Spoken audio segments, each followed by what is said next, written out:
Selamat datang di channel Bukan Saran Keuangan. Kali ini kita akan membahas sesuatu dengan lebih rinci. Seperti yang kita ketahui, di tahun 2022 ini, terutama di beberapa waktu terakhir, lagi ramai diprediksi bahwa di tahun 2023, tahun depan, akan gelap. Atau tahun depan akan resesi, atau tahun depan akan stagflasi, bla bla bla bla bla bla bla bla bla. Apakah ini benar-benar sesuatu yang menakutkan atau hanya sekedar prediksi yang tidak jelas? Namun sebenarnya lepas dari itu adalah sesuatu yang tidak jelas atau bukan, yang terpenting adalah bagaimana kita merespon isu tersebut. Apa follow up kita terhadap isu yang berkembang tersebut? Apa yang kita lakukan? Itu yang paling penting sebenarnya. Memang kalau ada prediksi seperti itu, kita harus bagaimana? Apa yang harus kita lakukan? Apa yang harus kita persiapkan? Apakah kita benar-benar harus takut atau bagaimana? Pertanyaan-pertanyaan seperti itulah yang akan coba kita bahas dan kita cari solusinya di dalam konten kali ini. Jadi kalau menurut saya, pertama-tama kita tidak perlu terlalu memikirkan tahun depan. Sebab hari esok pun sebenarnya terlalu jauh untuk kita pikirkan.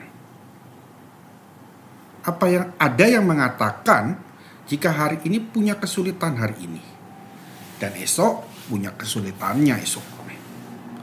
Siapa yang tahu besok akan terjadi apa? Lah, wong besok aja masih misteri, apalagi tahun depan, ya kan?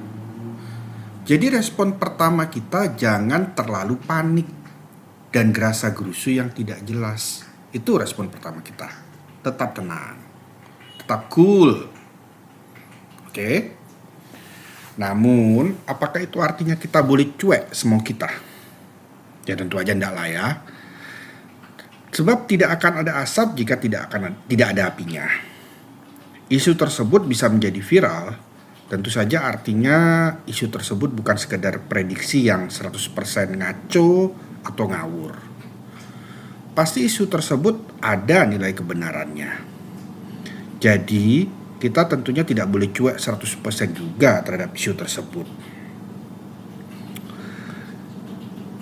Jadi, apa nih yang bisa kita lakukan?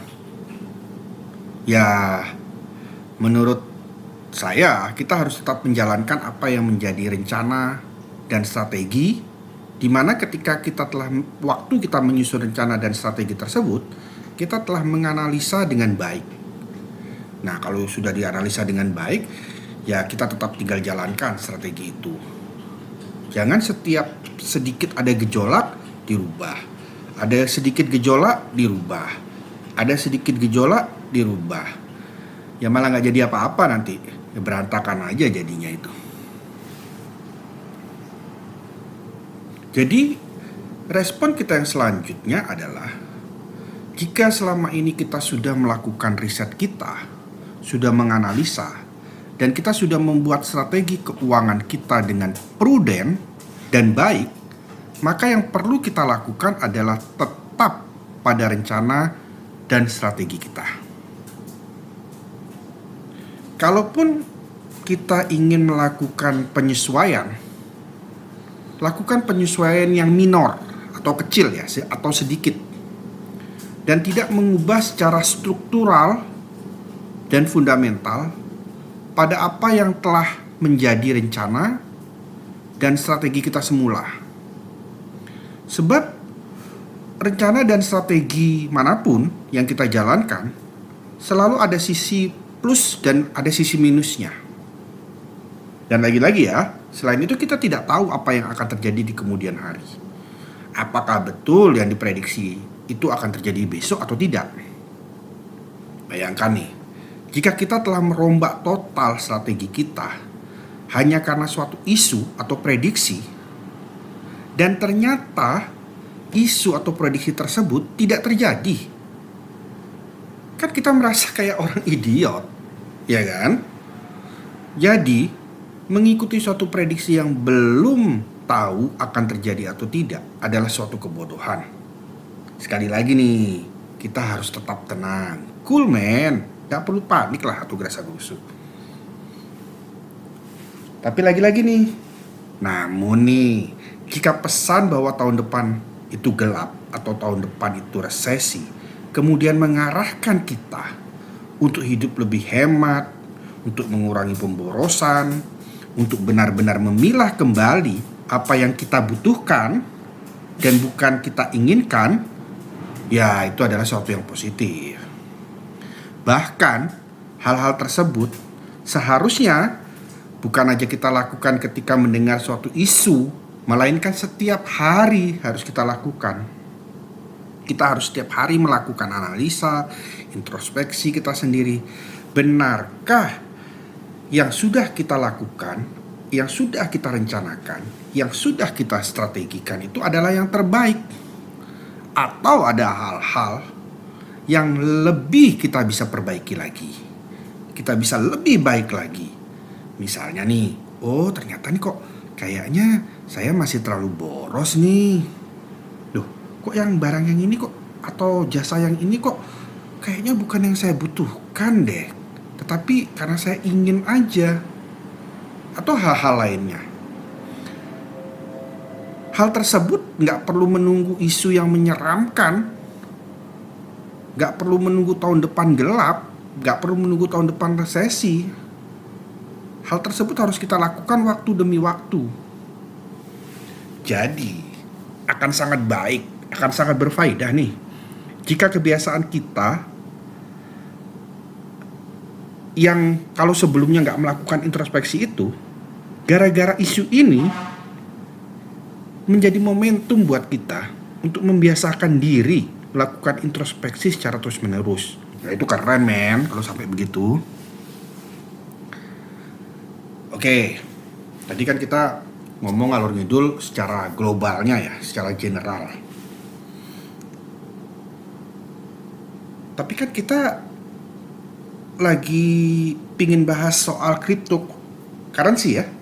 Nah, jadi spesifiknya pada dunia cryptocurrency, perubahan-perubahan minor apa saja yang harus kita lakukan dan harus kita perhatikan untuk merespon prediksi yang berkembang, untuk merespon jika benar tahun depan gelap, jika benar tahun depan stagflasi.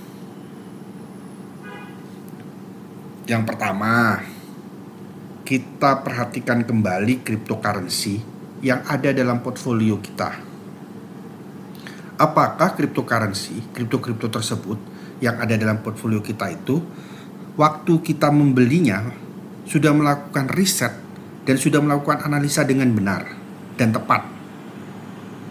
Jadi gak ada salahnya buat kita untuk kembali melakukan analisa dan riset untuk memastikan sekali lagi bahwa penilaian kita terhadap suatu cryptocurrency itu benar-benar objektif dan bukan subjektif. Baik itu subjektifnya menurut orang lain atau menurut diri kita sendiri. Sebab subjektif itu udah jelas gak usah dipertanyakan lah, sangat berbahaya. Tapi ngomong-ngomong, maksudnya subjektif menurut orang lain itu yang bagaimana?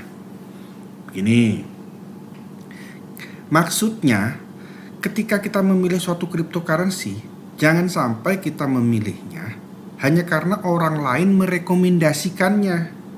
Jadi ketika kalian baca sesuatu atau nonton YouTube, tiba-tiba ada yang bilang, oh cryptocurrency ini bagus, nah kalian langsung beli. Nah jangan seperti itu.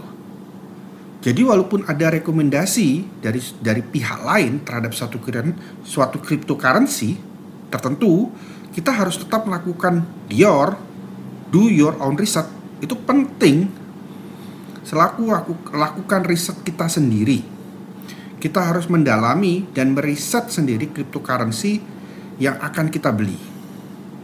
Apakah benar memiliki fundamental yang baik dan tidak sekedar FOMO atau ikut-ikutan.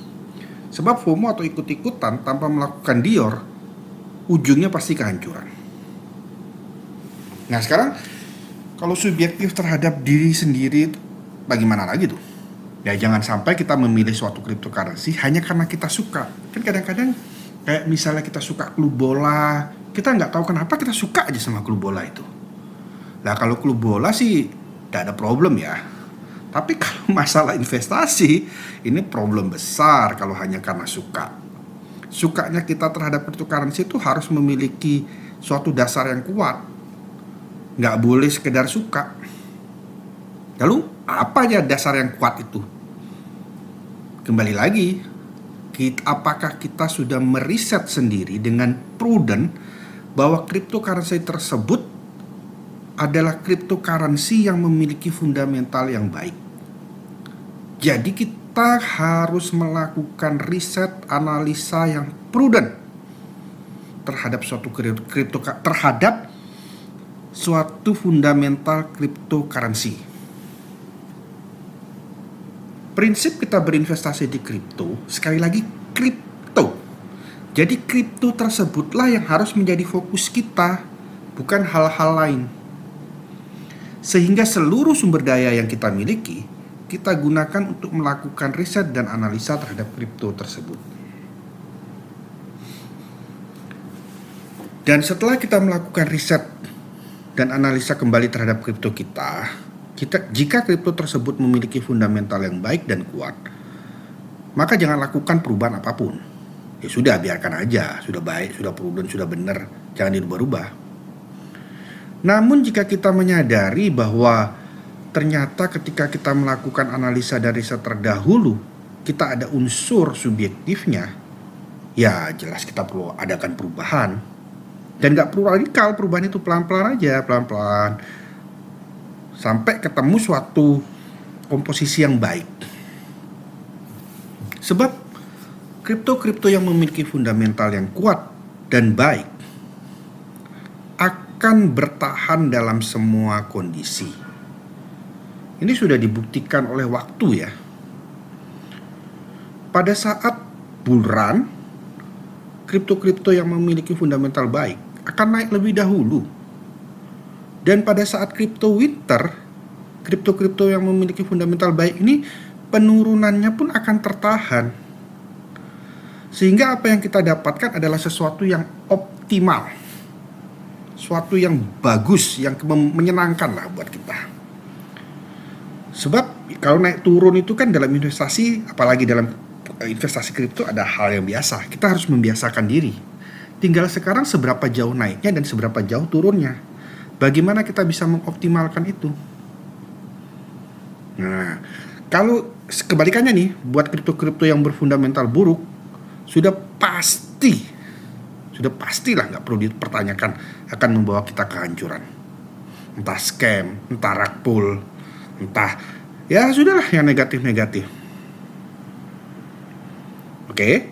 Jadi pastikan bahwa kripto-kripto yang kita pilih dan sudah ada dalam portfolio kita benar-benar memiliki fundamental yang baik dan pantas untuk kita hodl sampai crypto winter ini berlalu dan masa buruan tiba. Tidak ada winter yang berlangsung selamanya. Tidak ada resesi yang berlangsung selamanya. Tidak ada gelap yang akan selalu gelap. Akan selalu tiba masa spring. Akan selalu ada terang yang datang. Yang perlu kita lakukan hanya menikmati hal tersebut. Tenang, cool down, cool man. Nikmati aja prosesnya. Dan ketika saatnya nanti kita akan memetik hasilnya. To the moon. Oke, sampai jumpa di konten yang lain.